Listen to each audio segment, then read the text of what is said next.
Ashamaar kafuuni akkam jirtanii kabajamtoota fi jaalatamtoota chaayinaa laayyaan tosallaa jirjalatti argamtan nagaan koo bakka jirtattis naa qaqqabu baga jiraattanii baga eeggamtanii yoo na eegdan isiniin jechuun jaaladhaa. Egaa ka har'as hojii harkaan qabadheen gara keessan dhufee tooyiraa viidiyoo kana laayik sheer gochuun dagatinaa warroonni chaayinaala keenya faarawaa taatanii jiraatan immoo sabiskiraabii godhuun maatii keenya ta'an gamanumaan affeerraa kooti ijoollee baay'een kaatti fayyadamtaa jirtu. Video kan laaltanii soofaadhaaf, siniidhaaf, masoobiidhaaf warroon itti fayyadamaa jirtan ni jirtu. Egaa ka warroon itti fayyadamne illee obboleewwan keenya itti fayyadaman biraan laayik sheer gochuudhaan gahaa isiniin jechuun gamanumaan affeerraa kooti irra deebi'een isiniin jedhaa warroonni yaada biraallee qabdanoo jiraattan viidiyoo biraatiin isiniifan dhufaa ijoolleen keessattuu deebitanii akka tanaan duraatitti haarawaan kan bifa haarawaatiin waa'ee hojii nagaafachaa jirtanis jirtu. Viidiyoon isin hojjedhaa namoota kaniifis hin barbaachisaa ka viidiyoo barreen gaddaa waa'ee hojii irratti sirriitti dubbadheen jira. Egaa kunuyyuu yoon dubbadhee kunumtuyyuu mataa isaatiin hojiidha. Obboleettiin kana hojjettu mataa isaatiin hojii ishiitidha. Hojii tokko argattee jirti jechuun ni danda'ama jechuudha. Maaliif yeroo kana keessa kunumtuu hojii mataa isaati ogummaa harkaa qabaachuu jechuun yeroo kana keessa kan akka ogummaa harkaatu ni jiru. Kan isarraaf immoo maal hojjechuu qabna kan jedhuuf immoo viidiyoo bareedduu ishee isiniifan qabadhee dhufa har'a obboleettiin tokko viidiyoota adda addaatirra keessattuu ijoollee afaan amaariffaatiin hojjetturra fidataniitoo ijoolleen nu hojjedhu jedhan baay'een ni jiru jechuudha. Haala kanaanidha viidiyoo tiktookii irraa fidde obboleettiin kee tokkos soofadhaan hojjedhu jettee dhugaa dubbachuuf jechuudhaan hojii harka obboleettii kanaa. Egaa anis akkuma nama kamiitan baree yookaan firummaa tokko irraa qabaadheeti miti jechuudha. Hojiin harka ishii kompiitaraadha. Isa kennaa kana rabbitu namaa kenna jechuudha. Hundatu beekee fi miti namni kan hojjetu baay'ee bareeda. Warroonni kanaanis hojjisiifachuu barbaadan waggaa jiraattan ta'ee kuula isaatillee kana waan isinitti hime agam fixa. Viidiyoo kana dhaggeeffadhaa ubsaan. Hoo dhaggeeffattan isinis hin dadhabdanii anis hin dadhabu keessanis dhuftaniitu nagaafachuuf jechuudha. Kuni fakkeenyaaf meeqa akka fixe asumarrattan isin himaa tubbaan. Meeqanan bitaatoo jira kanaan durallee yeroo jalqabaa dubbadhee tan ture jechuudha. Ammas irra isin deebi'ee himaa kuulli tubbaan tokko kan maraan tokko tubbaan tariitii haasaa kiyyallee yoo isin luqonni illee isin rakkise ta'e maraan inni maraan tokkoon kan jiru birrii 60. Harki meeqaa jettanii ijoolleen baay'een illee nagaafachaa jirtu jechuudha. Harki isaa tubbaa wajjin deema. Kuni seera mataa isaatidha malee wanna ayyaantuun ittiin hojjisiistu miti. Bakka feetan illee yoo deemtan beekamaadha tubbaa wajjin hojjisiifama.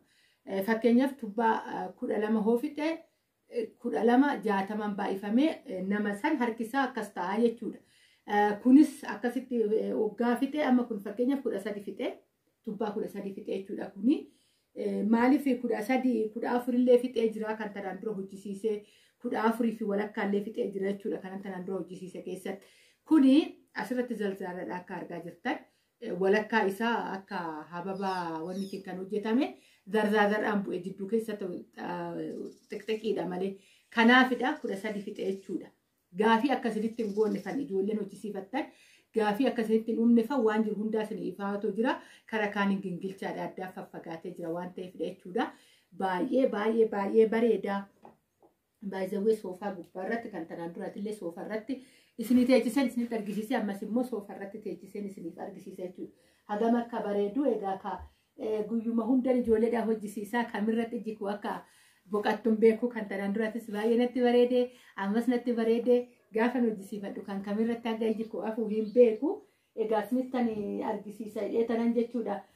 Mana keerratti afee tooyi akkanatti bareedaa gaafa mana keessanittis illee galfattanii isiniin jechuun jaaladhaa baay'ee teebilii wanniidhaan hojjisiisuu dandeessu asumaanan isinitti himaa akka gorsaatitti illee televezyiiniidhaan hojjisiisuu dandeessu kan jalaati ta'e hojii waan barbaaddaniif xarabbeezzaadhaaf mabiyaadhaaf hojjisiisuu dandeessanii diizaayinii kana gootanii dheerina isaatiif fakkeenyaaf amma FB gubbaatti warroonni alaa xarabbeezzaa mabiyaadhaaf warroonni hojjetan jiru jechuudha. Haala saniin isaafis hojjisiisuu dandeessanii amma kan binnu kuni amma fakkeenyaaf adiin bite sun hundi isaatuyyuu gubbaan isaa amma haga 4 haga 5 hiikkatee jira hidhaan isaa jechuudha.